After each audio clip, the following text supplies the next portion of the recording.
एक बार मैं निवेदन करूं। नैमिषारण्य एक परम पवित्र क्षेत्र है। आप लोग के यहां से बहुत दूर नहीं है नैमिषारण्य। उधर क्षेत्र को लोग निमिषार कहते, निमिषार, लेकिन शुद्ध नाम है नैमिषारण्य। वहां पर सभी पुराणों की कथाएं हुई, समस्त इतिहासों की कथाएं नैमिषारण्य में हुई। नैमिषारण्य सतयुग का तीर्थ है। नैमिषारण्य में ही मनुष्य रूपा तप करके परब्रह्म परमात्मा को पुत्र रूप में प्राप्त किए। उसी नैमिषारण्य के परम पावन क्षेत्र में 88,000 महर्षियों के अगुआ नेता कुलपति श्री शौनक जी महाराज कलयुग को देख करके 1000 वर्ष का उन्होंने यज्ञ का अनुष्ठान करते हैं। कितने वर्ष का? 1000 वर्ष का। उस यज्ञ में बड़े बड़े अमलात्मा, बड़े बड़े वीतराग, बड़े बड़े संतगण पधारे हैं। उसी यज्ञ में एक बहुत अच्छे कथावाचक आए हैं जो बड़ी सुंदर कथा कहते हैं। इनका नाम है लोमहर्षण।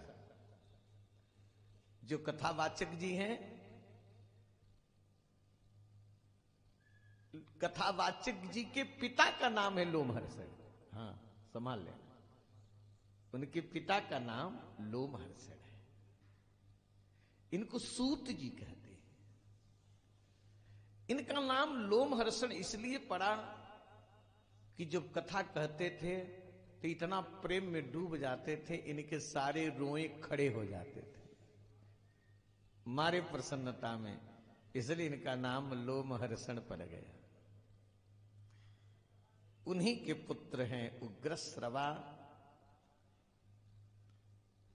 एक दिन समस्त महर्षियों ने प्रातःकालीन हवन आदि के कृत्य को करने के बाद हाथ जोड़ करके बड़े सत्कार के साथ सूत जी से निवेदन करते हैं। ध्यान देना, जिससे सुनना है उसके प्रति हमारी श्रद्धा होनी चाहिए, क्योंकि जब तक श्रद्धा नहीं होगी तब तक आपको ज्ञान नहीं होगा। ज्ञान श्रद्धा के पात्र में ही ठहरता है। मेरी बात समझ रहे हैं? श्रद्धा का पात्र जब होगा वही ज्ञान ठहरेगा, और श्रद्धा के पात्र के बिना कभी ज्ञान ठहरता नहीं। इसलिए हमको जिससे ज्ञान लेना है उसके प्रति हमारे मन में श्रद्धा होना चाहिए, क्योंकि श्रद्धावान लभते ज्ञानम। श्रद्धावान लभते ज्ञानम। तो बड़ी श्रद्धा के साथ इन महर्षियों ने श्री सूत जी से कहा। पूछते हैं कि हे सूत जी, आप कथा कहते कहते निष्पाप हो गए, एकदम पवित्र हो गए। ध्यान देना मेरे भाई, जो कथा सुनते हैं वे तो पवित्र होते ही हैं, और जो कथा कहते हैं वे भी पवित्र होते हैं। तो कथा कहते कहते आप परम पवित्र हो गए हैं। और जितने भी वेदों के विद्वान हैं उन विद्वानों में श्रेष्ठ विद्वान आप हैं। कलयुग में प्रायः लोग कम आयु वाले हो गए, है ना? अब चोंगा चला सकते हो, क्यों चला सकते हो? कि उनका अब चोंगा चला सकते हो। तो कलयुग में प्रायः कम आयु वाले लोग होंगे और उनकी बुद्धि बिगड़ी रहेगी।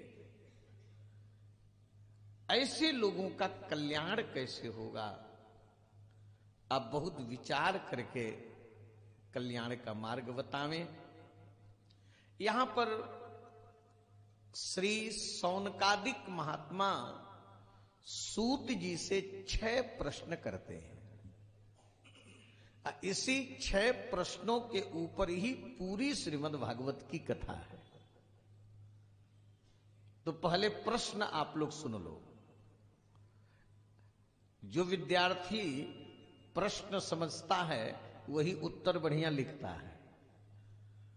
जिस विद्यार्थी को प्रश्न समझ में ना आवे क्या उत्तर लिखेगा? इसलिए पहले प्रश्न समझो। आज जब प्रश्न आप समझ लोगे तो फिर उत्तर, फिर कथा आपको समझ में आ जाएगी। सबसे पहला प्रश्न यह है कि मनुष्यों का कल्याण कैसे होगा।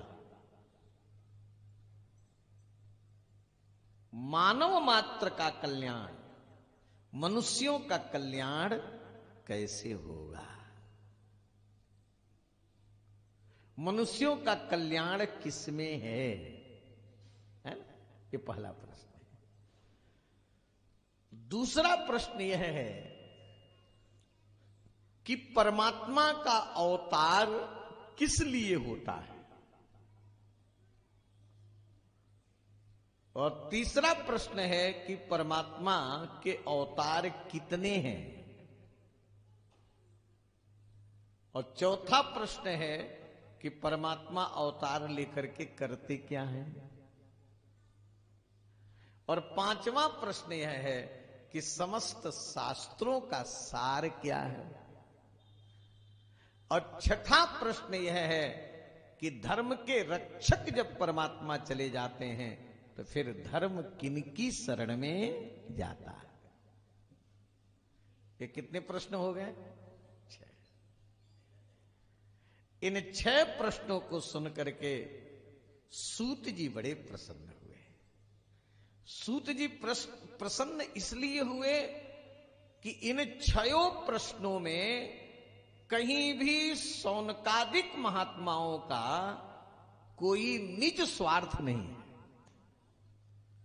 अपने लिए इन लोगों ने प्रश्न नहीं किया है, सारे प्रश्न जगत के कल्याण के लिए किए। यही तो संसार के लोगों में और संतों में अंतर होता है। संत कोई भी कार्य करता है तो उसकी दृष्टि में जनहित होता है ना? वह जनहिताय है ना, जन सुखाय उसका पहला। क्योंकि सर्वे भवन्तु सुखिनः सर्वे सन्तु निरामया, ये संत का भीतरी संकल्प होता है। इसलिए यहां पर सूत जी ने प्रश्न जो किया यही किया कि मनुष्यों का कल्याण कैसे होगा। सौनक जी ने जो प्रश्न किया सूत जी से, सौनक जी ने सूत जी से यही प्रश्न किया कि मनुष्यों का, केवल ये नहीं कहे कि महाराज हमारा कल्याण कैसे होगा।